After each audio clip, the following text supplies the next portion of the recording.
Okay, ladies and gentlemen, we're back, man. If you haven't had an opportunity, man, to watch Banshee, the Warrior class, stop listening now. Major spoilers. Here we go. Tonight's episode is by far one of my favorite of the entire series, man. I just might put this above every single episode so far. I'm dead serious when I say this, man. The reason why is because every single thing from the acting, once again, a perfect acting by every single person on screen. It happened again. I don't know how this show does it, but it does it. The characters, man, the depth that we're going inside these characters and getting to know them on levels that I had never even thought of. The cinematography was perfect, every single thing, man. And what's crazy about this, man, is that they're allowing you to understand aspects of the Amish community and the Native American community. So you have the Kinaho tribe and you have the Amish community that's out there. Well, there's a war now that's going on between them, man. Relationships between the Kinaho tribe and the Amish are fractured by a shocking murder. All right, that's pretty much the core of the episode. It plays out, which is, I think, is just brilliant, man. Like a scene from the Bible, man, with the Adam and Eve, with the temptation, with the forbidden fruit. They're biting into it, and then something happens. In this case, it's death. It's death that comes from that, which is pretty much the same case inside of the Bible. But we're not going to go into that right now. We get introduced, man, to this character right at the beginning of the episode, right about probably about 7 minutes into it. You're on the scene of a murder, and the murder happens between this Kinaho girl and this Amish kid named Solomon. Okay, we get introduced to the character, man, the Caton Littlestone, and this dude. I've never, like, seriously, like, this is the thing about Banshee. I don't know how they find these people. I have no clue how they find these actors, man. But this dude is 6'4". He doesn't say a word. He doesn't say anything when you first see him. He's just a presence. And Lucas Hood immediately notices him, and he's like, "Who's the big guy?" And then all of a sudden, you know, obviously we're talking about Banshee, so Banshee has been here, you know, way longer than Lucas Hood has been here, okay?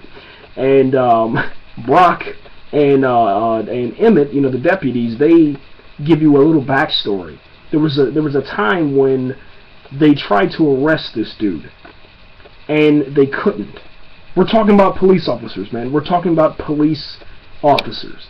You know, and we're talking about Emmett. Emmett is huge on this show. He's a very big policeman. He's like a football player, which that's, you know, part of his background. This dude, you know, ex-football player, could not take down Littlestone, along with Brock. I'm not saying Brock is, you know, strong or whatever, but we finally understand, man. They tried to take him down, they couldn't, and the justification behind that, it says he's a large man.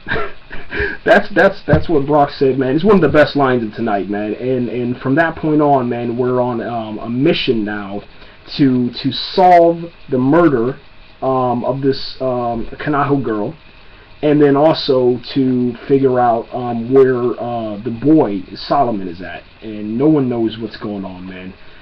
It's a very, I don't know, just a well thought out episode, man. And you thought that Lucas, I don't even understand this, seriously. I mean, I guess I'm just trying to kind of grasp everything that happened because it's such an emotional episode.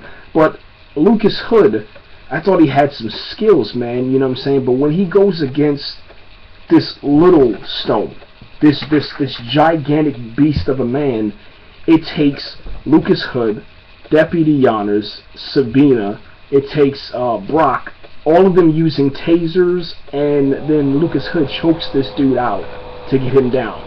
Now, Littlestone is part of this group called the Red Bones, and they're kind of like, I'm going to say like a gang or something like that, but that's probably the best way we can describe them, you know what I'm saying? They're not really, they try to stick with traditional values of the Kinaho tribe, but they want everything to stay within the Kinaho tribe. They don't trust the white man. They don't trust anybody besides their own people, man. And it's powerful, man, because there's not only just Littlestone. There's his brother Tommy Littlestone, and a whole bunch of other characters that we get to see this episode. And it's an amazing episode. If you get a chance to check it out, man. Let me know what you thought about this one. We gotta start talking about this one because it's amazing. We're gonna keep going. We're gonna talk probably about 5 or 6 of these little podcasts, and we'll talk about more stuff and angles and aspects of this as we continue going on, man. One of the best episodes of Banshee so far, man. We're out of here.